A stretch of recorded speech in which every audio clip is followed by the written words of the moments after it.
Olá, bom dia. Olá pessoal, bom dia. Sexta-feira, 12 de abril. Acompanhe as notícias desta edição do Jornal Visual. Você vai saber como montar um cardápio ideal para amenizar os sintomas da tensão pré-menstrual. E ainda, as notícias do mundo. O Jornal Visual começa agora, o único em rede nacional que você assiste em Libras. Um programa da Universidade de São Paulo ensina como montar um cardápio ideal para amenizar os sintomas da tensão pré-menstrual. Para muitas mulheres, a TPM é sinônimo de irritação e ansiedade. É verdade. As irmãs Amanda e Raquel, desde o começo da adolescência, convivem com sintomas clássicos da tensão pré-menstrual. Vontade de chorar por tudo, tudo irrita, vontade de comer tudo que vem pela frente, doce, salgado. Eu fico muito irritada, brigo com todo mundo por qualquer coisa. Também tudo que dá errado eu quero chorar. A TPM é causada pelas alterações hormonais que as mulheres enfrentam todo mês, cerca de 10 dias antes da menstruação. E são muitos os sintomas dessa síndrome, que pode afetar cada uma delas com maior ou menor intensidade. Nós temos 130 sintomas já descritos pelos autores em relação à menstruação. Eu diria que mais da metade das mulheres apresentam algum sintoma da tensão pré-menstrual. Os alimentos podem ser aliados ou inimigos das mulheres com TPM, porque aliviam ou intensificam os sintomas da tensão. Saber como eles atuam no organismo ajuda a montar um cardápio ideal. O programa Meu Prato Saudável foi desenvolvido pela Faculdade de Medicina da USP. Um dos cardápios sugeridos inclui, no café da manhã, leite de soja, suco de frutas e castanhas, alimentos que ajudam no controle do hormônio feminino estrogênio. No almoço, verduras e legumes como cenoura e brócolis, que são alimentos antioxidantes, devem ocupar metade do prato. A outra metade deve ser preenchida com arroz integral, feijão e salmão grelhado, que garantem fibras, a produção do chamado hormônio do bem-estar, a serotonina, e ômega 3, com efeito anti-inflamatório. Frituras, doces, bebidas alcoólicas e café devem ser evitados. A gente tem que ter essa alimentação já assim no dia a dia, né? Esses efeitos vão vir a longo prazo. Não adianta eu querer comer o alimento no dia e ter esse efeito benéfico. Esse efeito vem ao longo de uma alimentação equilibrada mesmo.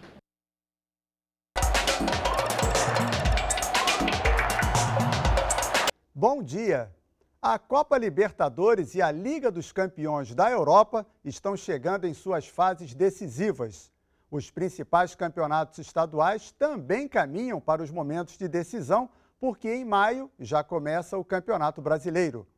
Mas esse fim de semana terá como destaque a decisão da Liga Masculina de Vôlei. De um lado, um time patrocinado por uma empresa, o Rio de Janeiro. De outro, um time ligado a um clube de futebol, o Cruzeiro de Minas Gerais, que tenta o bicampeonato. As equipes reúnem a nata do vôlei masculino com vários jogadores da seleção. Este ano, no confronto direto, cada time venceu uma partida, mas os dois jogos precisaram de 5 sets para serem decididos. O time carioca vai lutar também contra 2 tabus. Há 37 anos, a cidade não conquista os títulos nacionais no feminino e no masculino. E desde 1981, uma equipe masculina do Rio não é campeã nacional. Vale a pena acompanhar esse jogo e ver quem vai colocar no chão a bola que vai decidir o campeonato. Até a próxima! E agora as notícias do mundo.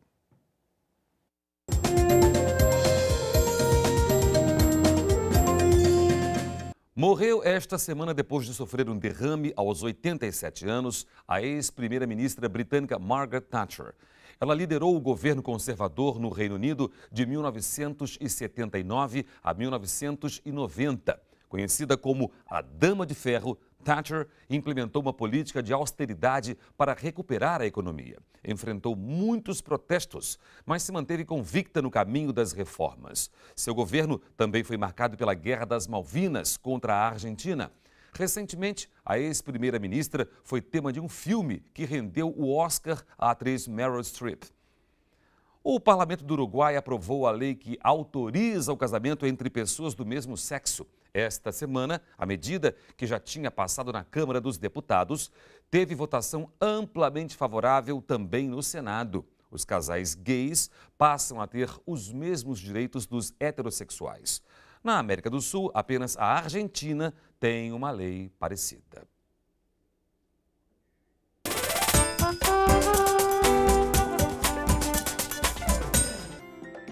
Intérprete, assistente social, arquiteto, ator. Hora de revisar os sinais. Intérprete, assistente social,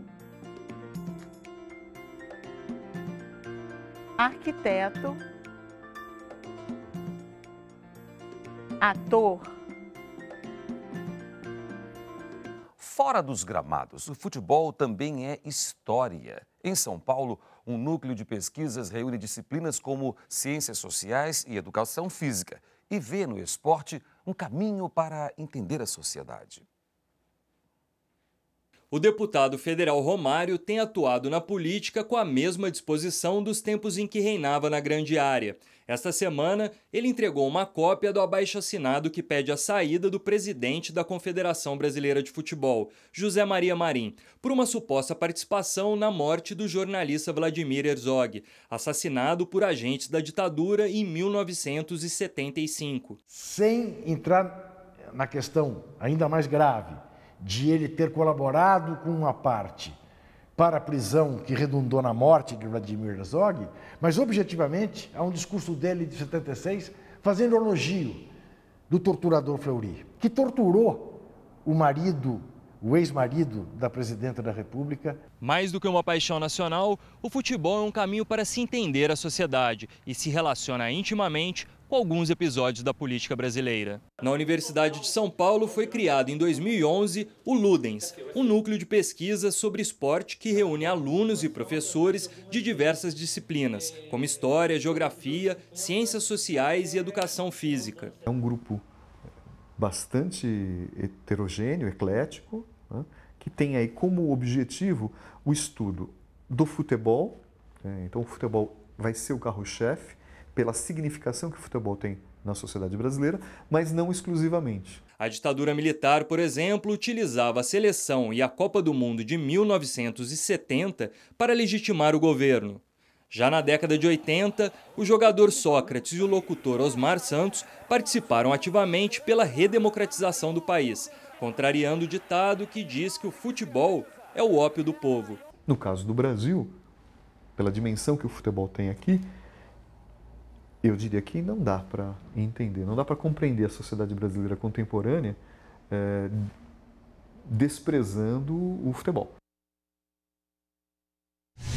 Esta semana foi celebrado o Dia Nacional da Alegria e, para marcar a data, a companhia que administra o Pão de Açúcar, aqui no Rio de Janeiro, promoveu uma ação inclusiva. Convidou crianças com deficiência da Baixada Fluminense para um passeio gratuito nos bondinhos. Acessibilidade, inclusão social. A gente entende um pouco mais o significado das palavras quando vê o sorriso no rosto de cada um dessa turminha. Todos vivem na Baixada Fluminense. Pela primeira vez foram trazidos para conhecer um dos pontos turísticos mais populares do Brasil, o Pão de Açúcar. As rampas de acesso garantem o embarque no bondinho.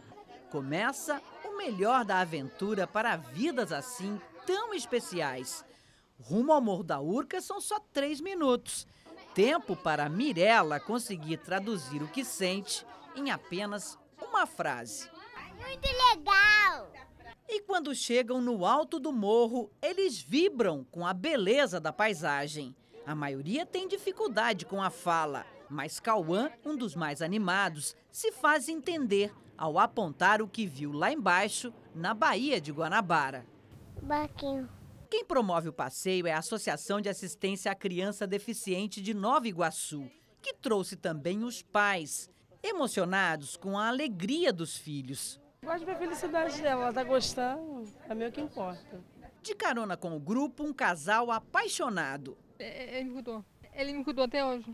Quem vê a felicidade deles nem imagina que Cíntia se tornou uma pessoa com deficiência depois de um acidente vascular cerebral. Para Carlos, o marido e companheiro de uma vida, isso é só um detalhe que está sendo vencido com os passeios e as ações de inclusão da ACD. Antes não andava, não falava, né? Cega. E agora desse jeito a gente fica emocionado, né?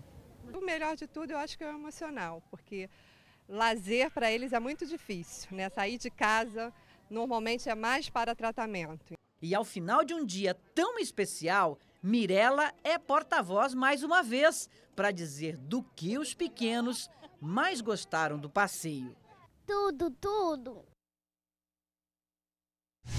O Jornal Visual termina aqui. Obrigado pela companhia. Para você, um bom dia. Um bom dia e um ótimo fim de semana.